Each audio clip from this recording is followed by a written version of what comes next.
Bonjour la jeunesse, bonjour mes chers et bienvenue encore une fois aux astuces du français. Alors la jeunesse, aujourd'hui sera la deuxième séance de la fiche de lecture du conte philosophique du célèbre auteur français François-Marie Arouet, dont le pseudonyme est Voltaire. Alors nous avons arrêté la dernière fois sur le paragraphe que vous voyez sur l'écran. Donc, la dernière chose que nous avons vue, la dernière séance, c'était que l'auteur, Voltaire, a fait l'émergence entre le réel et l'imaginaire dans son conte philosophique.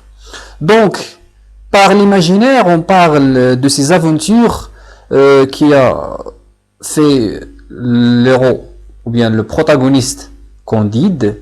Donc, il a voyagé à peu près autour du monde. Nous avons arrêté la dernière fois sur le conte philosophique qui apparaît au XVIIIe siècle, c'est-à-dire le siècle des Lumières. On va voir notamment qui est le siècle, qu'est-ce que ça veut dire le siècle des Lumières et quels sont les écrivains de cette époque-là. Très bien.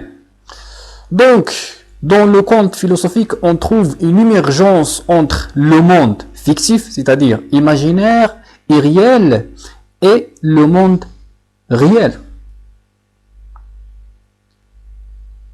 Donc on dit, nous avons cette émergence-là, et ce qui l'exprime davantage, c'est les aventures, bien entendu, de Candide, qui a voyagé à peu près autour du monde pour chercher sa belle Cunégonde. Très bien. Là, c'était l'imaginaire. Mais où réside le réel? Eh bien, le réel, c'est une sorte de satire, de critique de la société, la critique de l'optimisme lui-même. Donc, Voltaire, il critique l'optimisme, il critique les optimistes et les fatalistes dans ce conte-là. C'est pour cela qu'il a fait l'émergence entre le fictif et l'imaginaire. Il me présente l'Eldorado comme un lieu imaginaire, mais en réalité, il critique la France. Il est toujours à la recherche de la réalité, de la vérité, afin de la transmettre à son lecteur, ou bien à la société d'une manière générale, pour la développer et la progresser. Très bien, ça c'était une petite récapitulation de ce que nous avons vu la dernière fois. On commence par la langue d'origine. Donc la langue d'origine de ce conte philosophique, c'est la langue française, bien entendu, donc puisque Voltaire est un Français. Très bien. Maintenant, on passera aux origines de l'auteur. François-Marie Arouet est originaire d'un milieu bourgeois, donc c'est un bourgeois. Son père était notaire, donc il était élevé dans un milieu bourgeois, donc dans une famille bourgeoise. Il fait de brillantes études chez les jésuites de Louis le Grand. Les origines de l'œuvre. Pour écrire Candide, Voltaire s'est visiblement inspiré de plusieurs sources. Donc, Voltaire s'inspire de plusieurs œuvres et auteurs afin d'élaborer ce conte-là. La plus importante semble être le quart-livre. Donc vous pouvez le chercher sur Google.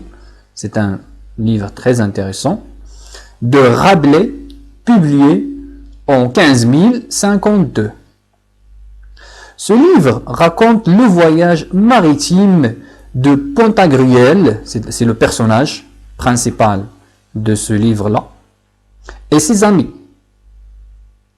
qui naviguaient d'île en île. Donc, ils font un voyage en naviguant d'île en île en quête de sagesse. Donc, ils cherchent la sagesse.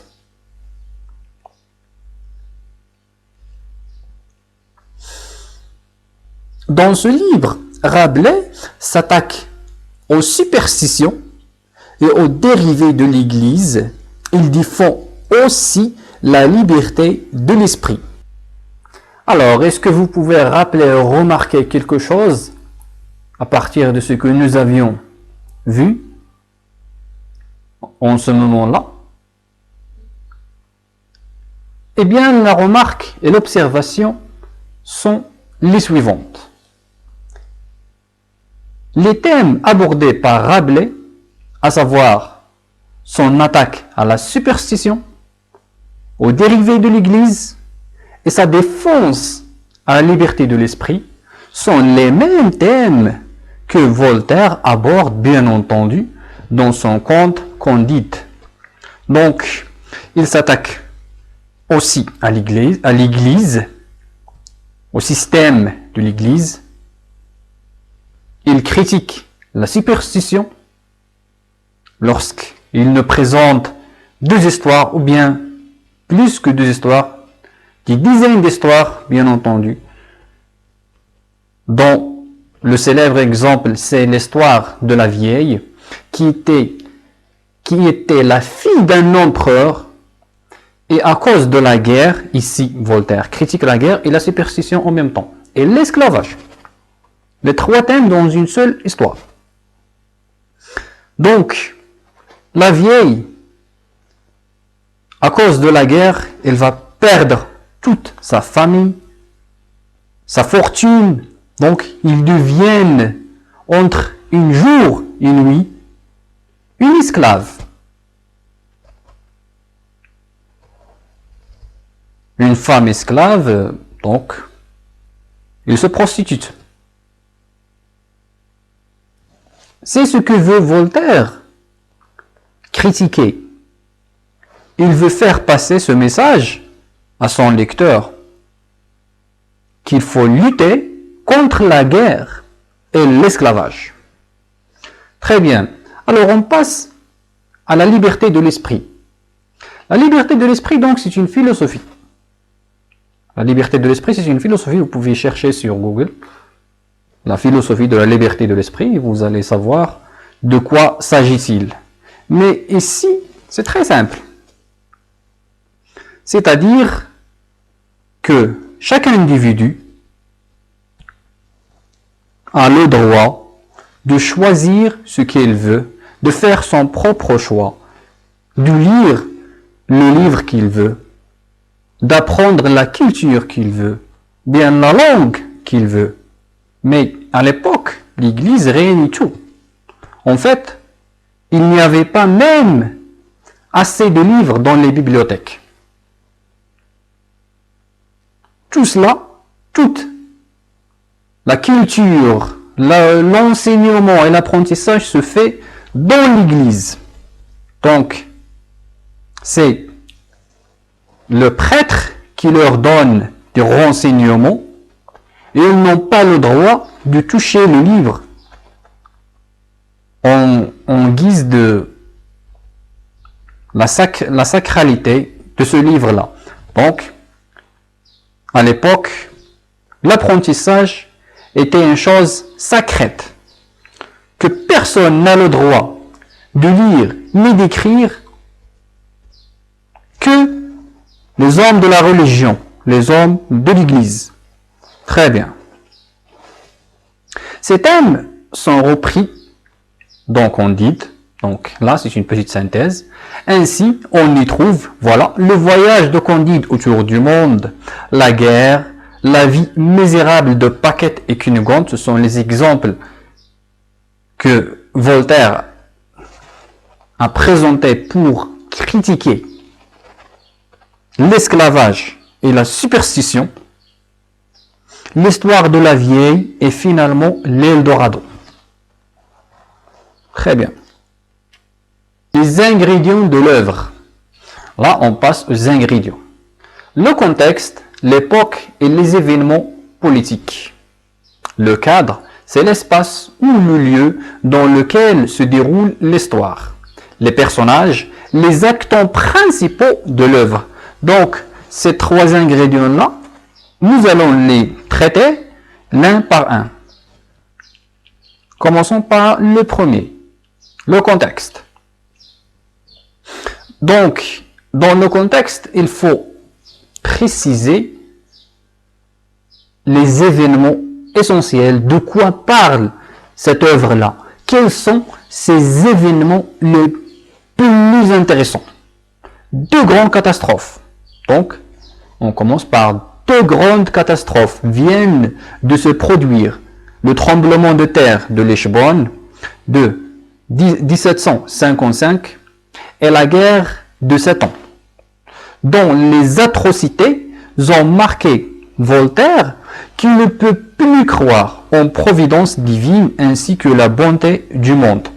Donc, ici Voltaire, il critique la philosophie de l'homme. Pour Voltaire, l'homme n'est plus bon. Il n'y a pas de bonté en homme. Il n'y a que de la méchanceté. Là, je cite un petit proverbe. L'homme est un loup à son frère. Vous voyez? Donc chacun, il veut profiter de l'autre. Chacun attend le meilleur moment pour vous donner un poignet de couteau au dos. Ça, c'était la philosophie de Voltaire. Et vous pouvez la constater, la remarquer dans son conte lorsqu'il parle de Candide qui était amené chez le frère de Cunégonde et qui lui présente toute son hospitalité, mais il finit par le tuer. Vous voyez? L'auteur est en opposition avec la pensée du philosophe Leibniz, pour que le monde étant créé par un Dieu parfait, ne peut que s'approcher de cette perfection. Donc, pour Voltaire, le monde n'est pas parfait. Le mal et la souffrance sont donc des phénomènes mineurs en comparaison du bien infini de la création divine. Donc là, il critique un peu la création divine, etc. Ce n'est pas intéressant. Cette pensée, appelée l'optimisme leibnizien, veut que chaque chose arrive en raison d'une autre cause nécessaire.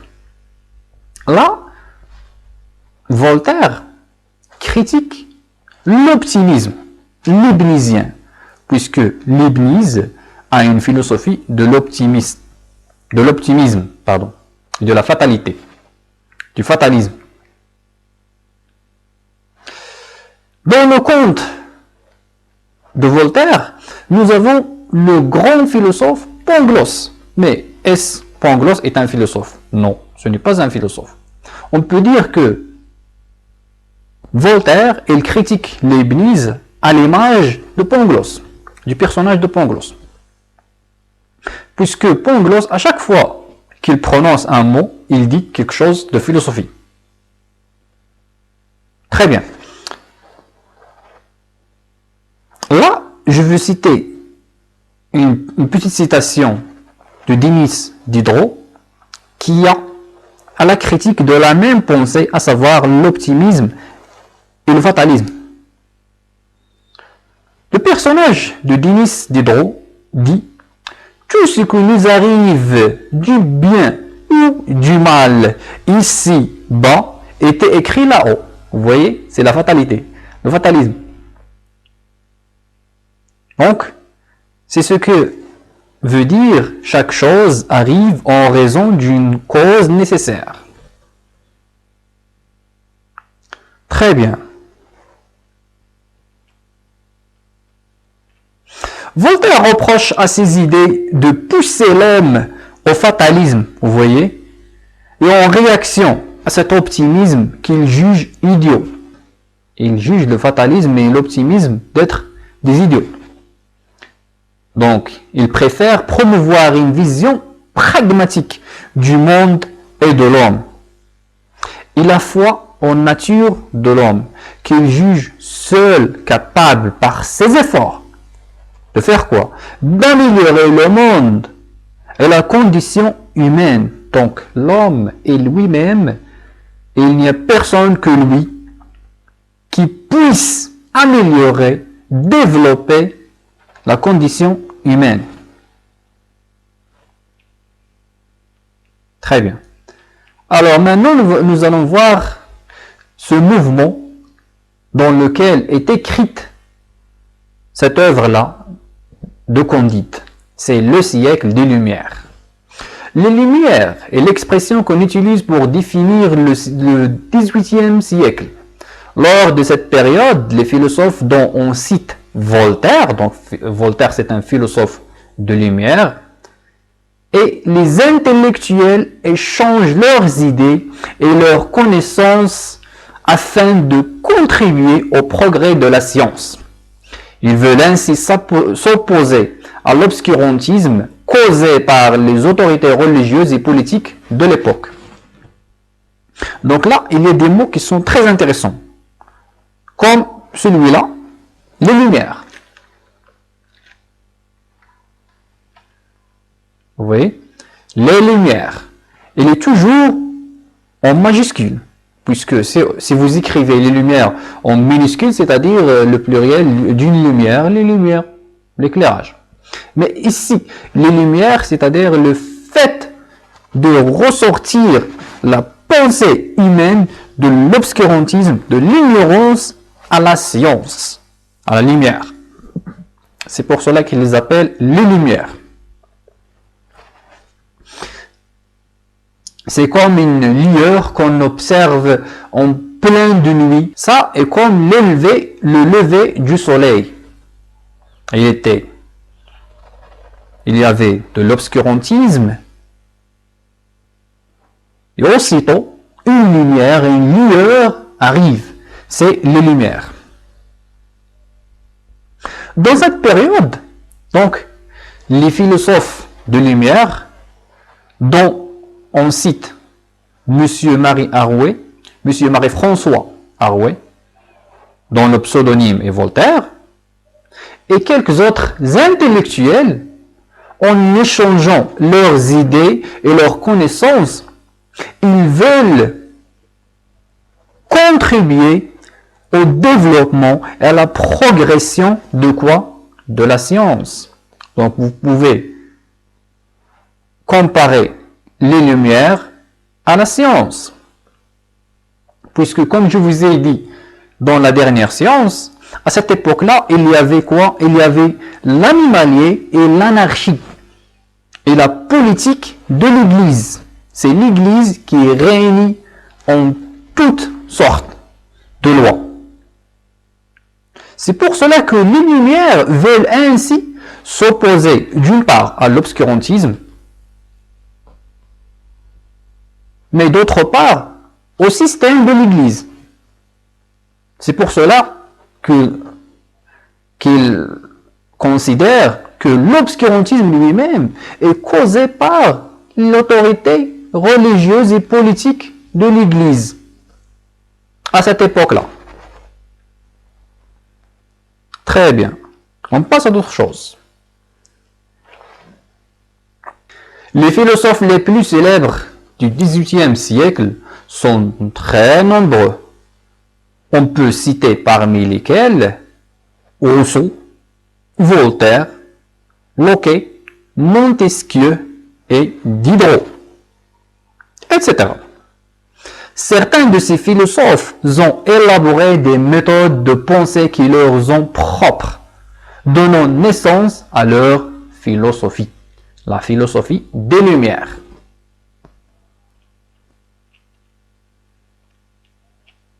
Maintenant, on passe aux personnages principaux de ce conte-là. Le plus célèbre, c'est le protagoniste, l'héros, Monsieur Candide. C'est le personnage éponyme et l'héros de l'œuvre. Voltaire le décrit comme un personnage peu crédible et très ridicule. Là, je cite Candide de Voltaire. Sa physionomie annonçait son âme. Il ne pense jamais par lui-même. Il croit aveuglément à la philosophie de Pangloss. Le jeune Candide aime éperdument la belle Cunégonde, mais seulement pour ses attraits, fraîches, grasses et appétissantes. Là, je cite encore Candide. c'est cet amour qui va causer tous ces malheurs. Donc, l'amour de Cunégonde, c'est la cause par laquelle il était chassé de ce paradis-là, du château de Tintentronch, pour qu'il découvre le vrai monde.